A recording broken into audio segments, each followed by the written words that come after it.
Hi friends, this is day 7 of building a productive lifestyle. நேற்று வீடியோவில் லாஸ்ட்டில் ஒரு மூவி ஸ்டார்ட் பண்ணல, அதை இன்னைக்கு காலையில் தான் முடிச்சேனே. ஸ்ட்ரைட்டாக எங்கள் அம்மா கிட்ட போகணும் பசி இருந்தேன். டே சண்டே அதுவும் மார்னிங்கே வெறுப்பேற்றதை ஓடி போயின்னு சொல்லிட்டாங்க. சரின்னு எங்கள் நைனா நாய்க்கு வச்சு இந்த பிஸ்கெட்டில் ஒன்று ஆட்டையை போட்டு காலி பண்ணிட்டேன். எங்கள் அம்மா டே சும்மா தானே இருக்க, போய் காக்காக்கு சாப்பாடு வேணும்னு சொன்னாங்க. சரின்னு நானும் போனேன். பாசெல்லாம் கிடையாது, சம்டைம்ஸ் பசிச்சா அதையும் ஆட்டையை போட்டுருவேன். அப்புறம் போயிட்டு சன்ரைஸை பார்த்தேன். எதுக்கு பார்த்தேன்னா, நான் பாட்டுக்கு இஷ்டத்துக்கு வாய்ஸ் ஓவர் கொடுத்துட்றேன். அப்புறம் அது வீடியோவில் சிங் பண்ணுறதுக்குள்ள செம்ம கடுப்பாயிடுது. அதான் இந்த மாதிரி 4 வீடியோ சும்மா எடுத்து வச்சிடலான்னு போனேன்.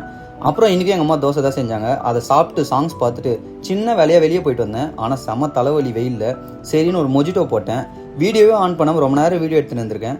அப்புறம் இந்த வீடியோ தான் கேலரியில் இருந்தது. சரின்னு யூஸ் பண்ணிக்கலான்னு அப்படியே ஆட் பண்ணிட்டேன். அப்புறம் 145க்கு மூவி போகலாமான்னு ஒரு குரூப்பில் ஒரு மெசேஜை போட்டேன். எவனும் வரமாட்டான்னு நினச்சேன். ஆனால் 145 ஷோக்கு 115 ஒருத்தன் வந்துட்டான்.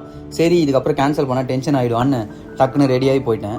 நான் சும்மா மூவி மட்டும் பார்த்துட்டு சும்மா வந்துடலாம் தான் போனேன். ஆனால் என்னை டெம்ப் பண்ணி ஒரு லார்ஜ் பாப்கார்ன் வாங்க வச்சிட்டாங்க. சரின்னு சாப்பிட்டு மூவியை பார்த்தா தமிழ் டப்பிங்கிற பேரில் ஒரு கொடுமை பண்ணி வச்சுருந்தாங்க.